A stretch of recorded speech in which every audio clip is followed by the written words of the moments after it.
నమస్తే సార్. నమస్తే అండి. సార్ ప్రెజెంట్ హైదరాబాద్‌లో రియల్ ఎస్టేట్ గురించి హైడ్రా వచ్చినప్పటి నుంచి చాలా స్లో అయిపోయింది. సో, ఒకవేళ ఇప్పుడు ఇన్వెస్ట్ చేయాలనుకుంటే ఈ రియల్ ఎస్టేట్ మీద అసలు చేయొచ్చా సార్ ప్రెజెంట్ ఈ సిట్యుయేషన్‌లో?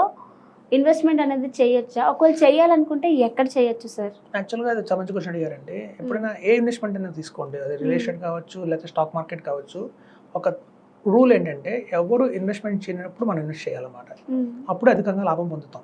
ఇప్పుడు చూడండి, ఒక మంచి ఎగ్జాంపుల్ చెప్తాను. ఒక ఊరుంది. ఆ ఊళ్ళో ఏంటంటే ఒక 100 ఇళ్ళు ఉన్నాయి. ఒక 100 హౌసెస్ ఉన్నాయి. అందులో 99 మాత్రం ఏం చేస్తారంటే పొద్దున్నే 10 ఆఫీస్కి వెళ్ళి పనికి సాయంత్రం దాకా కష్టపడి పనిచేస్తారు. పనిచేసిన దానికి వాళ్ళకి ₹50, ₹40, ₹90 వస్తాయి.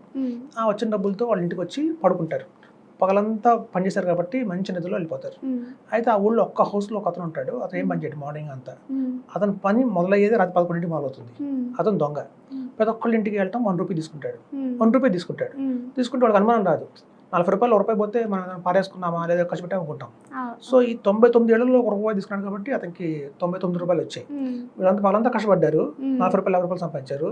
రాత్రి 11 నుంచి 4 దాకా తెల్లవారుజామున తిరిగితే ₹99 వచ్చాయి. సో ఇక్కడ మనం దొంగతనాన్ని మోటివేట్ చేస్తుంది కాదు, చెప్తుంది ఏంటంటే అందరూ పడుకున్నప్పుడు ఎవరైతే పనిచేస్తారో వాళ్ళకి అత్యధికంగా లాభం వస్తుంది. సరే, ఇంకో ఎగ్జాంపుల్ చెప్తాను. నేను రెగ్యులర్గా బాంబే వెళ్తుంటాను. ఈ ఫైనాన్షియల్ సంబంధించిన ట్రైనింగ్ కోసం బాంబేలో జరుగుతాయి. ఒకసారి నాది ఫ్లైట్ కొంచెం డిలే అయింది. 9కి ఉండాల్సిన బాంబేలో ఫ్లైట్ 10 o'clock స్టార్ట్ అయింది ఇండిగో. మన హైదరాబాద్ సర్కల్లో 11 అయిపోయింది. సో అప్పుడు ఆ టైంలో నేను ఉండేది గచ్చిబౌలిలో ఉంటాను. సో ఎవరో క్యాబ్ బుక్ చేసుకున్నాను. ఆ క్యాబ్ బుక్ చేసుకున్నప్పుడు అతను అడిగాను, సరదాగా మనం ఏంటంటే 1 hour జర్నీ ఉంటుంది, ఊరిని బోర్ కొడుతుంది కదా.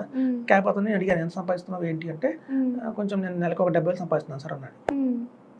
70,000 80,000 వస్తుందా అని అడిగాను. అవునండి, రాత్రిపూట కనుక మేము డ్రైవ్ చేస్తాం కాబట్టి ట్రాఫిక్ ఉండదు, సిగ్నల్స్ ఉండవు, మేము 10-15 షిఫ్ట్లు వేస్తాము కాబట్టి 70,000 సంపాదిస్తాము. అదే కనుక పగల కనుక వెళ్ళాను అనుకోండి, ట్రాఫిక్లో ఇరుక్కుపోతాను, మొత్తం ఎయిర్పోర్ట్కి నేను 3 సార్లు ట్రిప్ తిరిగి అయిపోతుంది, మొత్తం టైం అంతా స్పెండ్ అంతా టైం అంతా వేస్ట్ అవుతుంది అన్నాడు. సో మనకేం అర్థమైందంటే అందరూ పగలు తిరుగుతారు ఎక్కువ మంది క్యాబ్స్. సో వాళ్ళకి ఎక్కువ నెల 30,000 కన్నా సంపాదించట్లేదు. ఎందుకంటే చాలా టైం వాళ్ళకి ఈ ట్రాఫిక్లోనే వెళ్ళిపోతుంది. ఈ రాత్రిపూట చూస్తే ట్రాఫిక్ ఉండదు కాబట్టి అతను ఇన్స్టెడ్ ఆఫ్ 3-4 ట్రిప్స్ కంటే ఎక్కువ ట్రిప్స్ చేస్తున్నాడు కాబట్టి అధికంగా లాభం అవుతుంది. సో ఇవన్నీ మనకు అర్థమయ్యేది ఏంటంటే రాత్రిపూట ఇన్వెస్ట్మెంట్ చేయాలంటే ఎప్పుడైతే ప్రజలంతా ఇన్వెస్ట్ చేస్తున్నారో అప్పుడు ఇన్వెస్ట్ చేయకూడదు. స్టాక్ మార్కెట్ పెరుగుతుంది అప్పుడు ఇన్వెస్ట్ చేసాం అనుకోండి, పడినప్పుడు చాలా లాస్ వస్తుంది. సో ఇప్పుడు ల్యాండ్లు కూడా చూస్తే ల్యాండ్ పెరుగుతున్నప్పుడు అందరూ ఇవాళ 10,000 ఉంది గజం, రేపు 15,000 అవుతుంది, రేపు 20,000 అవుతుంది కొంటూ ఉంటాం. అలా కొనే వాళ్ళకి ఎక్కువ లాభం రాదు. ఎప్పుడైతే మార్కెట్ మీద డౌన్ అయిపోయిందో, సబ్దుగా ఉందో, ఇప్పుడు చాలా తక్కువ డిస్కౌంట్ దొరుకుతాయి. ఒకప్పుడు 25,000 చెప్పిన గజం ఇప్పుడు 20,000 దొరుకుతుంది. సో ఇట్లాంటి టైంలో మనం ఇన్వెస్ట్ చేయాలి. చూడండి, ప్రతి ఒక్క ఇన్వెస్ట్మెంట్కి ఒక రాత్రి ఉంటుంది, పగలి ఉంటుంది. అది రియల్ ఎస్టేట్ కావచ్చు, స్టాక్ మార్కెట్ కావచ్చు. సో పగలులో రిటర్న్ ఎక్కువ రాదు. ఎప్పుడైతే రాత్రిపూట అంటే స్తబ్దుగా ఉంది మార్కెట్, పడుకున్నారు అందరూ, ఎవరు ఇన్వెస్ట్మెంట్ చేయట్లేదు. ఇప్పుడు మీకు చాలా లొకేషన్స్లో మంచి అపార్ట్మెంట్స్ దొరుకుతున్నాయి, హైరేజ్ అపార్ట్మెంట్స్. అలాగే మీకు డిటిడిసి లేఅవుట్స్లో కూడా మీకు ఆన్ ద వే అంటే నేషనల్ హైవే మీద ఉన్న డిటిడిసి లేఅవుట్స్ మీకు తక్కువ ధరలో దొరుకుతున్నాయి, ఇప్పుడు డిస్కౌంట్లో దొరుకుతున్నాయి. సో ఇట్లాంటి వాళ్ళు ఎవరైతే కొనిపెట్టుకుంటారో వాళ్ళకి అత్యధికంగా లాభం వస్తుంది. అయితే మీరు అడిగిన క్వశ్చన్ ఎక్కడ కొనాలి? ఇప్పుడు చూడండి, గత ప్రభుత్వం ఏదైతే ఉందో మొత్తం వెస్ట్ మీద కాన్సన్ట్రేషన్ చేసింది. వెస్ట్ అంటే మీకు తెలుసు, ఫైనాన్షియల్ డిస్ట్రిక్ట్, గచ్చిబౌలి, కొండాపూరు, అలాగే మీకు నానక్రామ్ కూడా, ఇటు చూస్తే గండిపేట, కొల్లూరు, పాటి, ఇటు నుంచి బాగా డెవలప్ అయింది. సో ఇప్పుడు వచ్చిన కొత్త గవర్నమెంట్ ఏంటంటే మొత్తం వెస్ట్ మీద కాన్సన్ట్రేషన్ కాకుండా ఈస్ట్ మీద తిప్పింది. అంటే చూడండి, ఈ వరంగల్ హైవే. సో ఈ వరంగల్ హైవే మీద మీకు ఇప్పుడు చాలా మంచి గోల్డెన్ ఆపర్చునిటీ ఉంది. ఈ కొత్త ప్రభుత్వం అంతా వరంగల్ ఆ పరిసర ప్రాంతాల్లో ఎక్కువ గ్రోత్కి ఆపర్చునిటీ ఉంది. సో ఇట్లాంటి టైంలో కనుక ఇంకా భూమి స్టార్ట్ కాలేదు కాబట్టి 2026-27 నుంచి భూమి వస్తుంది అంటున్నారు. అంతకు ముందే మనం 2025లో కొనుక్కుంటే మాత్రం అత్యద్భుతంగా లాభాలు పొందొచ్చని చెప్తున్నాను.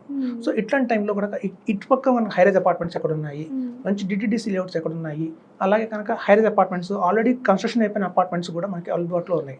సో ఇట్లాంటి టైంలో 4,000-5,000 దొరుకుతున్నాయి కాబట్టి ఇట్లాంటి టైంలో కొనిపెట్టుకుంటే అది గణనీయంగా 3-4 yearsలోనే మనకి మల్టిఫైడ్ అయ్యే అవకాశం ఉంది. సో ఇదేమో హైదరాబాద్లో ప్రస్తుతం ఈస్ట్ సైడ్ చాలా బాగుంది. ఇప్పుడు మీకు ఓపెన్ ల్యాండ్స్ వస్తే మనకి పెంబర్తి అటు పక్క నేషనల్ హైవే రోడ్డు మీద మనకి డిటిడిసి లేఅవుట్స్ దొరుకుతున్నాయి. ఒకప్పుడు 25 చెప్పారు, ఇప్పుడు 20K ఇస్తున్నారు. సో అట్లాగా మీకు ఇప్పుడు చూడండి, పోచారం అంటే అప్పటికి ఇన్ఫోసిస్ ఆల్రెడీ ఉంది, SEZ ఉంది అక్కడ. పోచారం దగ్గర చూస్తే మీకు మనకి మంచిగా అనురాగ్ యూనివర్సిటీ ఒకటి ఉంది, అలాగే నరసింహారెడ్డి మనకి యూనివర్సిటీ ఉంది, అలాగే కొన్ని స్కూల్స్ ఉన్నాయి. స్కూల్స్ ఎప్పుడైనా చూడండి, రెసిడెన్షియల్ ఏరియా అంటే ఎలా ఉండాలంటే స్కూల్స్ బాగా ఉండాలి, కాలేజెస్ బాగా ఉండాలి, రెస్టారెంట్స్ బాగా ఉండాలి, మాల్స్ ఉండాలి, డీమార్ట్ ఖచ్చితంగా ఉండాలి. డీమార్ట్ లేకపోతే మనం రెసిడెన్షియల్ ఏరియా కింద పరిగణించట్లేదు వాళ్ళు రేపు, ఎందుకంటే ఒక డీమార్ట్లో అన్ని దొరుకుతాయి, మన చెప్పుల నుంచి బట్టల దగ్గర నుంచి అన్ని దొరుకుతాయి.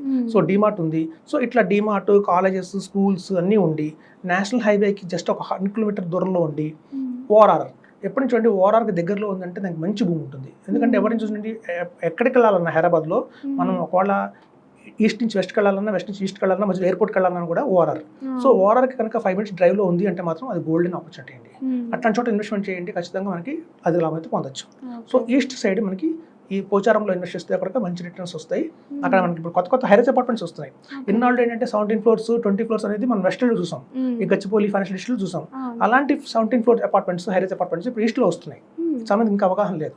సో ఇట్లాంటి 17 floors అపార్ట్మెంట్స్లో కనుక మనం హైరైజ్ అపార్ట్మెంట్లో పెట్టుకుంటే గేటెడ్ కమ్యూనిటీ ఉంటుంది, 24/7 సెక్యూరిటీ ఉంటుంది, అలాగే అందులో జిమ్, స్విమ్మింగ్ పూల్ అన్నీ ఉంటాయి కాబట్టి 5,000 రూపీస్కి దొరుకుతుంది. కాబట్టి ఇవాళ బుక్ చేసుకుంటే మాత్రం ఖచ్చితంగా లాభం పొందొచ్చని చెప్తున్నాను. ఓకే, అంటే ప్రెసెంట్ ఇప్పుడు రియల్ ఎస్టేట్లో ఇన్వెస్ట్ చేయాలి అనుకునే వాళ్ళు ఈస్ట్లో చేస్తే మంచిది అంటారు. ఈస్ట్లో చేస్తే మంచిదండి. ఎస్ సార్, చాలా బాగా చెప్పారు sir. Thank you so much. Thank you.